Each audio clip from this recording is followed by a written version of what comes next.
आज हम पाठ 15 नौकर का रिवीजन करेंगे।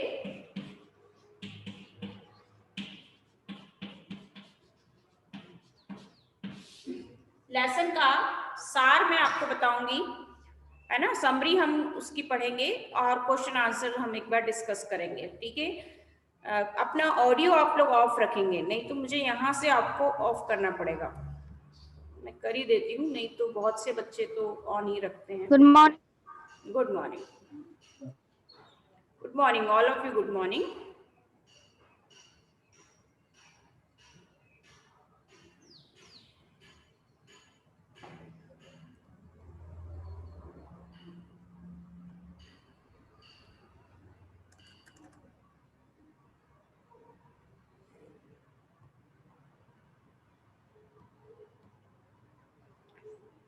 नौकर लेसन गांधी जी की आत्मकथा से लिया गया एक प्रसंग है ना। ये गांधी जी की आत्मकथा से लिया गया। उनके बचपन में या बड़े होने के बाद भी उनकी क्या आदतें थी, कैसा स्वभाव था उनका, कैसी उनमें क्या क्या उनमें गुण थे, है ना। और इन सभी के बारे में उनके आत्मकथा से लिया गया एक प्रसंग है ये, है ना। तो बहुत अच्छा लेसन है, बहुत अच्छा निबंध है। निबंध के रूप में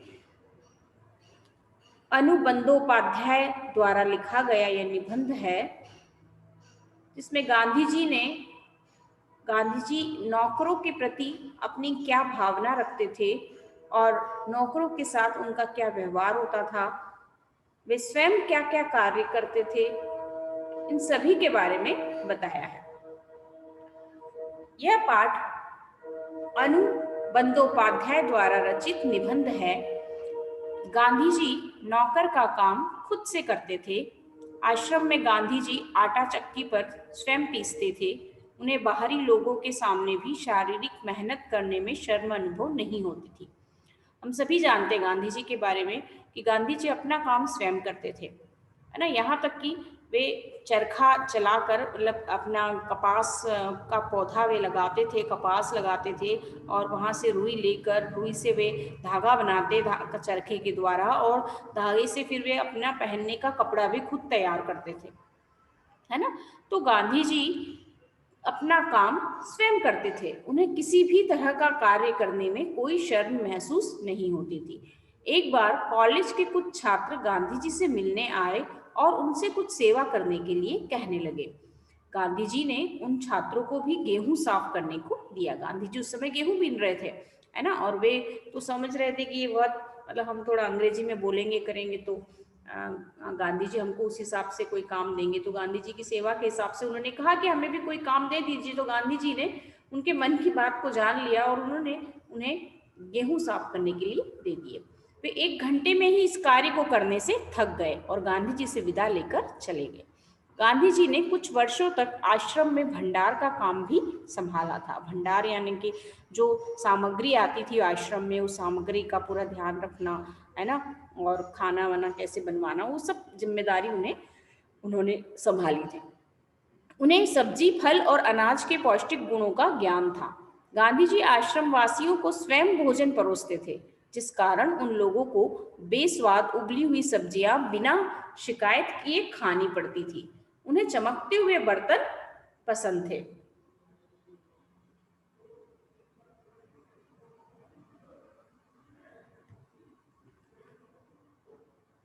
गांधी जी आश्रम में चक्की पीसने और कुएं से पानी निकालने का काम रोज करते थे। उन्हें यह पसंद नहीं था कि जब तक शरीर में बिल्कुल लाचारी न हो तब तक कोई उनका काम करे। उनमें हर प्रकार का काम करने की अद्भुत क्षमता तथा शक्ति थी। दक्षिण अफ्रीका में बोर युद्ध के दौरान उन्होंने घायलों को स्ट्रेचर पर लादकर 25-25 मील तक ढोया था। एक बार किसी तालाब की भराई का कार्य चल रहा था। उनके साथी वहां पर काम कर रहे थे। उन्होंने लौटकर देखा कि गांधी जी ने उन लोगों के नाश्ते के लिए फल आदि तैयार करके रखे हुए थे। एक बार दक्षिण अफ्रीका में रहने वाले भारतीयों की मांगों को लेकर गांधी जी लंदन गए। वहां भारतीय छात्रों ने उन्हें शाकाहारी भोज के लिए आमंत्रित किया। वे लोग स्वयं गांधी जी के लिए भोजन बनाने लगे। तीसरे पहर एक दुबला पतला व्यक्ति भी उनमें शामिल होकर काम करने लगा। बाद में छात्रों को पता चला कि वह दुबला पतला व्यक्ति गांधी जी ही थे। तो इस तरह से गांधी जी खुद अपना काम करते थे, दूसरों को भी प्रेरित करते थे कि वे अपना काम स्वयं करें, है ना। वे दूसरे लोगों को भी यही शिक्षा देते थे और यही बताने की कोशिश करते थे कि हमें अपना कार्य स्वयं करना चाहिए। दूसरों से काम लेने में गांधी जी बहुत सख्त थे, परंतु दूसरों से अपना काम करवाना उन्हें नापसंद था। वे दूसरों से काम तो बहुत सख्ती से लेते थे, बहुत सख्त थे, कठोर थे वो काम लेने में, लेकिन अपना काम वे कभी किसी से नहीं कराते थे। एक बार गांधी जी राजनीतिक सम्मेलन से लौटकर रात के 10 बजे अपना कमरा झाड़ लेकर साफ करने लगे। गांधी जी को बच्चों से बहुत प्यार था। उनका मानना था कि बच्चों के विकास के लिए माँ बाप का प्यार और उनकी देखभाल अनिवार्य है। दक्षिण अफ्रीका में जेल से छूटने पर उन्होंने देखा कि उनके मित्र की पत्नी श्रीमती पोलक बहुत कमजोर और दुबली हो गई है, क्योंकि बच्चा बहुत प्रयत्न के बाद उनका दूध पीना नहीं छोड़ रहा था। गांधी जी ने 1 महीने तक बच्चे को अपने पास सुलाया। रात के लिए वे अपनी चारपाई के पास पानी रखकर सोते थे। यदि बच्चे को प्यास लगती तो वे पानी पिला देते। आधे महीने तक माँ से अलग सोने पर बच्चे ने माँ का दूध पीना छोड़ दिया। गांधी जी अपने से बड़ों का आदर करते थे। दक्षिण अफ्रीका में गोखले गांधी जी के साथ ठहरे थे। गांधी जी उनके सभी काम स्वयं करते। जब कभी आश्रम में किसी सहायक को रखने की आवश्यकता होती तो वे किसी हरिजन को रखने का आग्रह करते थे। उनके अनुसार नौकरों को हमें वेतन भोगी मजदूर नहीं बल्कि अपने भाई के समान समझ मानना चाहिए। इसमें कुछ कठिनाई हो सकती है, कुछ चोरियां हो सकती है, फिर भी हमारी कोशिश बेकार नहीं जाएगी। इंग्लैंड में गांधी जी ने देखा था कि ऊंचे घरानों में घरेलू नौकरों को परिवार के आदमी की तरह रखा जाता था। तो गांधी जी का यही कहना था कि यदि हम किसी व्यक्ति को अपने घर में काम के लिए रखते हैं, है ना, तो पहले तो हमें काम के लिए ऐसे लोगों को रखना चाहिए जिन्हें ज़रूरत हो, है ना, जिन्हें काम की ज़रूरत होती है। और उन नौकरों को उनको रखने के बाद हमें उन्हें ऐसा नहीं समझना चाहिए कि वे मजदूर हैं या हम उन्हें पैसा दे रहे हैं तो हम उनसे चाहे जो काम करवा सकते हैं, है ना, लेकिन उन्हें अपने भाई के समान हमें मानना चाहिए। हो सकता है कि हम अपने भाई के समान या अच्छे से उन्हें रखें तो वे इस गलतफहमी में रहें कि हाँ हम उनका डर खुल जाए या वो इतनी अच्छे से काम नहीं करे जितना हम करवाना चाहते हैं। कुछ कठिनाई हो सकती है, कभी कभी वो हम गलतफहमी ज़्यादा उनको अगर हम देते हैं भाव, कहते हैं ना कि ज़्यादा उनको सिर पे मत बिठाओ नहीं तो ये हो रह जाएंगे। तो अगर हम उनको ज़्यादा कुछ करेंगे तो हो सकता है कि कुछ चोरी वोरी भी वो कर ले, उनकी नीयत उनकी खराब हो जाए। फिर भी हमारी कोशिश बेकार नहीं जाएगी, फिर भी हमारे प्रति उनके मन में एक श्रद्धा का भाव हमेशा रहेगा कि नहीं ये लोग अच्छे लोग हैं। तो इंग्लैंड में गांधी जी ने देखा था कि ऊंचे ऊंचे घराने जो होते हैं, बहुत बड़े बड़े घरों में भी घरेलू नौकरों को परिवार के आदमी की तरह रखा जाता था। और जब गांधी जी वहाँ इंग्लैंड गए थे तो उन्होंने वहाँ देखा कि जिस तरह से घर के अन्य पारिवारिक सदस्यों की मुलाकात उनसे करवाई जा रही थी, उसी तरह नौकरों का भी परिचय उनसे करवाया गया, बिल्कुल किसी परिवार के सदस्य की तरह। तो इस तरह गांधी जी का कहना था कि हमें अपने घर के नौकरों से भी अच्छा व्यवहार करना चाहिए और उन्हें अपने भाई के समान मानना चाहिए और अपना कार्य स्वयं करना चाहिए। दूसरों से कार्य करवाने में भी वो बहुत सख्त थे, लेकिन अपना कार्य वो किसी से नहीं करवाते थे।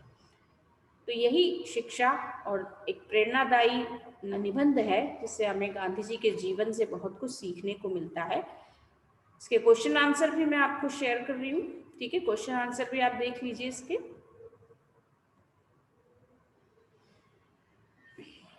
पीडीएफ में ग्रुप में भेज दूंगी, जिन लोगों ने क्वेश्चन आंसर नहीं लिखे हैं वो लिख लें, पीडीएफ को देख लें। प्रश्न है, निबंध से आश्रम में कॉलेज के छात्रों से गांधी जी ने कौन सा काम करवाया और क्यों। आश्रम में कॉलेज के छात्रों से गांधी जी ने गेहूं बीनने का काम करवाया। एक बार गांधी जी से मिलने के लिए कॉलेज के कुछ छात्र आए थे। उन सभी को अपने अंग्रेजी ज्ञान पर बड़ा गर्व था। बातचीत के दौरान छात्रों ने उनसे कोई कार्य मांगा। छात्रों को लगा कि गांधी जी उन्हें पढ़ने लिखने से संबंधित कोई कार्य देंगे। गांधी जी उनकी इस मंशा को भाप गए और गांधी जी ने छात्रों को गेहूं बीनने का कार्य सौंप दिया। वास्तव में इस कार्य द्वारा गांधी जी छात्रों को समझाना चाहते थे कि कोई भी कार्य छोटा या बड़ा नहीं होता। प्रश्न 2 है, आश्रम में गांधी कई ऐसे काम भी करते थे जिन्हें आमतौर पर नौकर चाकर करते हैं। पाठ से 3 ऐसे प्रसंगों को अपने अपने शब्दों में लिखो जो इस बात का प्रमाण हो। आश्रम में उत्तर इस प्रकार है, आश्रम में गांधी कई ऐसे काम भी करते थे जिन्हें आमतौर पर नौकर चाकर करते हैं। पाठ में कई ऐसे प्रसंग आए हैं जिनमें से निम्नलिखित प्रमुख है। एक कार्यकर्ता ने जब गांधी जी से कहा कि आश्रम में आटा कम पड़ गया है तो वे आटा पीसने के लिए फौरन खड़े हो गए। आश्रम में कुछ लोग रसोई के बर्तन बारी बारी से दल बनाकर धोते थे। एक दिन गांधी जी ने बड़े बड़े पतीलों को साफ करने का जिम्मा अपने ऊपर ले लिया। एक बार गांधी जी के कुछ साथी तालाब की भराई का कार्य कर रहे थे। एक सुबह जब वे काम खत्म करके कुदाल, फावड़ा और टोकरियों के साथ वापस लौटे तो उन्होंने देखा कि गांधी जी ने उनके लिए नाश्ता तैयार करके रखा हुआ है। नेक्स्ट क्वेश्चन है, लंदन में भोज पर बुलाए जाने पर गांधी जी ने क्या किया? दक्षिण अफ्रीका में रहने वाले भारतीयों के जाने माने नेता के रूप में गांधी भारतीय प्रवासियों की मांगों को ब्रिटिश सरकार के सामने रखने के लिए एक बार लंदन गए। वहां उन्हें भारतीय छात्रों ने एक शाकाहारी भोज में निमंत्रित किया। छात्रों ने इस अवसर के लिए स्वयं ही शाकाहारी भोजन तैयार करने का निश्चय किया था। तीसरे पहर 2 बजे एक दुबला पतला और छरहरा आदमी आकर उनमें शामिल हो गया और तश्तरियां धोने, सब्जी धोने और अन्य छुटपुट काम करने में उनकी मदद करने लगा। बाद में छात्रों का नेता वहां आया तो क्या देखता है कि वह दुबला पतला आदमी और कोई नहीं, उस शाम को भोज में निमंत्रित उनके सम्मानित अतिथि गांधी जी थे। इस प्रकार गांधी जी ने बिना किसी संकोच के छात्रों की मदद की। नेक्स्ट क्वेश्चन है, गांधी जी ने श्रीमती पोलक के बच्चे का दूध कैसे छुड़वाया? एक बार दक्षिण अफ्रीका में जेल से छूटने के बाद घर लौटने पर गांधी जी ने देखा कि उनके मित्र की पत्नी श्रीमती पोलक बहुत ही दुबली और कमजोर हो गई है। उनका बच्चा उनका दूध पीना छोड़ता नहीं था और वह उसका दूध छुड़ाने की कोशिश कर रही थी। बच्चा उन्हें चैन नहीं लेने देता था और रो रोकर उन्हें जगाए रखता था। गांधी जी जिस दिन लौटे उसी रात से उन्होंने बच्चे की देखभाल का काम अपने हाथों में ले लिया। बच्चे को श्रीमती पोलक के बिस्तर पर से उठाकर अपने बिस्तर पर लेटा देते थे। वह चारपाई के पास एक बर्तन में पानी भरकर रख लेते कि बच्चे को प्यास लगे तो उसे पिला दें। एक पखवाड़े तक माँ से अलग सुलाने के बाद बच्चे ने माँ का दूध छोड़ दिया। इस उपाय से गांधी जी ने बच्चे का दूध छुड़वाया। नेक्स्ट क्वेश्चन है, आश्रम में काम करने या करवाने का कौन सा तरीका गांधी जी अपनाते थे? इसे पाठ पढ़कर लिखो। उत्तर, गांधी जी दूसरों से काम करवाने में बड़े सख्त थे, परंतु अपने लिए उन्हें काम करवाना पसंद नहीं था। वे अपना कार्य स्वयं करते थे, उसमें किसी की सहायता भी नहीं लेते थे। गांधी जी को काम करता देख उनके अनुयायी भी उनका अनुकरण कर कार्य करने लगते थे, या फिर जो काम नहीं करना चाहता था वह भी काम करने के लिए प्रेरित हो जाता था। इस प्रकार गांधी जी अपने स्वयं के उदाहरण द्वारा लोगों को काम करने की प्रेरणा देते थे। गांधी जी खुद काम करते थे और लोगों को बताते थे काम करते, कि लोग उन्हें देखें और वे लोग अपना काम स्वयं करें। नेक्स्ट क्वेश्चन है, गांधी जी इतना पैदल क्यों चलते थे? पैदल चलने के क्या लाभ हैं, लिखो। गांधी जी पैदल चलने से होने वाले लाभों से संभवतः अवगत होने के कारण अक्सर अपनी यात्राएं पैदल चलकर ही पूरी करते थे। इससे उनमें हर प्रकार का कार्य करने की अद्भुत क्षमता और शक्ति बनी रहती थी। वास्तव में पैदल चलकर ही गांधी जी स्वतंत्रता के लिए जनजागरण और अपने आंदोलनों को सफल बना पाए। पैदल चलने के कई लाभ हैं। पैदल चलना शारीरिक व्यायाम की श्रेणी में सबसे उत्तम कोटि का व्यायाम है। पैदल चलने से हमारा शारीरिक स्वास्थ्य अच्छा रहता है। इसे हर कोई बड़ी आसानी से कर सकता है। रोज इसका अभ्यास करने से शारीरिक फुर्ती बनी रहती है और व्यक्ति अपने को तरोताजा और स्वस्थ महसूस करता है। नेक्स्ट क्वेश्चन है, गांधी जी अपने साथियों की जरूरत के मुताबिक हर काम कर देते थे, लेकिन उनका खुद का काम कोई और करे उन्हें पसंद नहीं था। क्यों? गांधी जी स्वावलंबी होने के कारण दूसरों के सामने आदर्श उदाहरण प्रस्तुत करने के लिए तथा अन्य को भी स्वावलंबी बनाने के लिए अपना कार्य स्वयं करते थे। स्वावलंबी यानी स्वयं के पैरों पर खड़ा होना, आत्मनिर्भर होना, है ना, अपना कार्य स्वयं करना। नेक्स्ट क्वेश्चन है, नौकरों को हमें वेतनभोगी मजदूर नहीं अपने भाई के समान मानना चाहिए। इसमें कुछ कठिनाई हो सकती है, फिर भी हमारी कोशिश सर्वथा निष्फल नहीं जाएंगी। गांधी जी ऐसा क्यों कहते होंगे? ये सच है कि यदि हम मजदूर को अपना भाई समझने लगे तो वह अपने काम से कामचोरी और लापरवाही कर सकता है, परंतु हम निरंतर प्रयास करते रहें तो एक दिन वह इस बात को समझ जाएगा कि इस घर से उसे अपनापन और प्यार मिलता है, अतः उसकी भी इस घर के प्रति जिम्मेदारी बनती है और उसे दिए गए कार्य को नियत समय पर पूरा करना है। तो गांधी जी कहते हैं कि यदि हम मजदूर को अपना भाई समझे तो जरूर हो सकता है कि वह अपने काम से कामचोरी कर ले या लापरवाही कर ले, लेकिन हम लगातार उसके साथ अच्छा व्यवहार करते रहें और उसे अपने परिवार का सदस्य मानते रहें तो वह समझ जाएगा एक न एक दिन कि हाँ, ये घर उसे अपना मानता है और इस घर से उसे अपनापन और प्यार मिलता है। तो इस उसकी भी जिम्मेदारी होती है कि वह इस घर के प्रति हर कार्य को समय पर पूरा करे। गांधी जी, नेक्स्ट क्वेश्चन है गांधी जी की, ये वाला तो ठीक है क्वेश्चन। हाँ, क्वेश्चन नंबर 10 देखिए। पाठ में बताया गया है कि गांधी जी और उनके साथी आश्रम में रहते थे। घर और स्कूल के छात्रावास से गांधी जी का आश्रम किस तरह अलग था? लिखिए। गांधी जी के आश्रम में हर एक जाति, वर्ग, उच्च निम्न आदि सभी वर्गों का समावेश था। आश्रम में उनके सहयोगों के अलावा मित्र, जरूरतमंद, देशी विदेशी आदि सभी लोग एक परिवार की तरह रहते थे। छात्रावास में भी सभी धर्मों और समुदायों के बच्चे शिक्षा ग्रहण करने आते हैं। छात्रावास और आश्रम की कार्य पद्धति में अंतर होता है, दोनों के उद्देश्य भी अलग अलग होते हैं, परंतु छात्रावास विशुद्ध रूप से शिक्षा प्रणाली से संबंधित होने के कारण आश्रम से भिन्न होता है। स्कूल के छात्रावास में छात्रों को पढ़ाई के अलावा किसी अन्य कार्य की फिक्र नहीं रहती थी, लेकिन आश्रम में आटा पीसने से लेकर सब्जियां उगाने तक का कार्य करना पड़ता था। तो ये स्कूल का छात्रावास, स्कूल के हॉस्टल में और गांधी जी के आश्रम में ये अंतर था कि वहाँ पर आश्रम में सभी जाति के, निम्न वर्ग के, उच्च वर्ग के सभी लोग वहाँ पर, सभी कैटेगरी के बच्चे वहाँ पर थे और सभी लोग एक परिवार की तरह रहते थे, चाहे वो देश का हो, विदेशी हो, कोई भी हो। और छात्रावास में, हॉस्टल में सभी धर्मों के बच्चे आते हैं और उनकी कार्य पद्धति में अलग अलग होता है। वहाँ छात्रावास में आश्रम से थोड़ा सा अलग माहौल होता है ना। इसमें हॉस्टल में बच्चों को केवल पढ़ाई करनी पड़ती है और बाकी कोई कार्य नहीं करना होता है, लेकिन आश्रम में सारे कार्य खुद से करने होते हैं। आटा भी खुद ही पीसना होता है अपने खाने के लिए और सब्जियां भी खुद ही उगानी होती है ना। तो वहाँ सारा काम खुद करना पड़ता है, स्वयं करना पड़ता है। क्वेश्चन नंबर 11 में ऐसे कामों की सूची बनाओ, ये कुछ करने की बात नहीं है। भाषा की बात के क्वेश्चंस देख लीजिए, पीडीएफ में भेज रही हूँ आपको, है ना, पीडीएफ में देख लेना।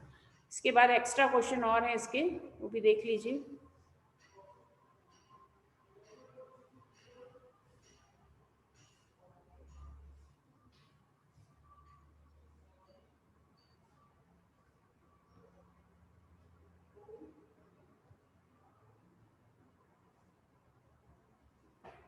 आश्रम के कार्यकर्ता के बताने पर कि गेहूं कम पड़ गया है, गांधी जी ने क्या किया? गांधी जी घर की जरूरत का आटा कैसे तैयार करते थे? नौकर के विषय में गांधी जी क्या सोचते थे? आश्रम के निर्माण के समय कौन सी घटना घटित हुई? आश्रम निर्माण के समय गांधी जी ने नवागत की किस प्रकार सहायता की? कॉलेज के छात्र गांधी जी से मिलने आए तो वे 1 घंटे बाद वापस क्यों चले गए? उसके बाद है गद्यांश, है ना, पठित गद्यांश पूछा जाता है तो इसकी प्रैक्टिस करना आपको जरूरी है। इस तरह से एक पद्यांश पूछते हैं और उस पर आधारित 5 क्वेश्चंस। इसके आंसर्स देख लीजिए। आश्रम के कार्यकर्ता ने जैसे ही बताया कि आटा कम पड़ गया है तो गांधी जी फौरन गेहूं पीसने के लिए तैयार हो गए। गांधी जी घर की जरूरत का आटा खुद ही चक्की से पीसकर तैयार करते थे।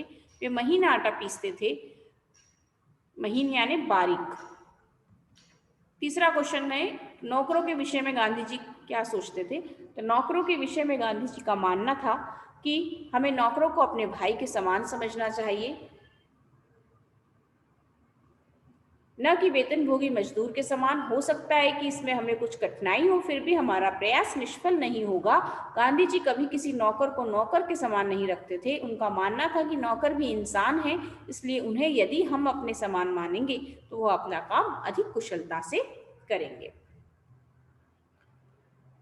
जब आश्रम में निर्माण का कार्य चल रहा था तब वहां आने वाले सभी मेहमान तंबू में सोया करते थे। उन्हीं में से एक नवागंतुक को नहीं पता था कि बिस्तर कहाँ रखना है, इसलिए अपना बिस्तर वहीं छोड़कर वह उसे रखने वाली जगह का पता करने चला गया। वापस लौटने पर उसने गांधी जी को अपना उसका बिस्तर कंधे पर उठाए आते हुए देखा। यह देखकर वह बहुत शर्मिंदा हुआ। नेक्स्ट क्वेश्चन है, साबरमती आश्रम में गांधी जी से मिलने कॉलेज के कुछ छात्र आए। उन छात्रों को अपनी अंग्रेजी के ज्ञान पर गर्व था। गांधी जी से उन्होंने कुछ सेवा के लिए कार्य पूछा। गांधी जी ने उन्हें उत्तर दिया, यदि आपके पास समय है तो इस थाली का गेहूं बिन डालिए। छात्रों को आशा थी कि गांधी जी उन्हें कुछ पढ़ने लिखने का काम देंगे। लगभग 1 घंटा गेहूं बिनने के बाद गांधी जी छात्र वापस चले गए। उसके बाद ये पैराग्राफ के आंसर्स हैं। तो इस तरह से आपको पैराग्राफ दिया जाएगा और क्वेश्चंस दिए जाएंगे, है ना। ये एक्स्ट्रा क्वेश्चन, ये दोनों पीडीएफ मैं शेयर कर रही हूँ, आप लोग इसकी प्रैक्टिस जरूर करिए, ठीक है। अब इसके बाद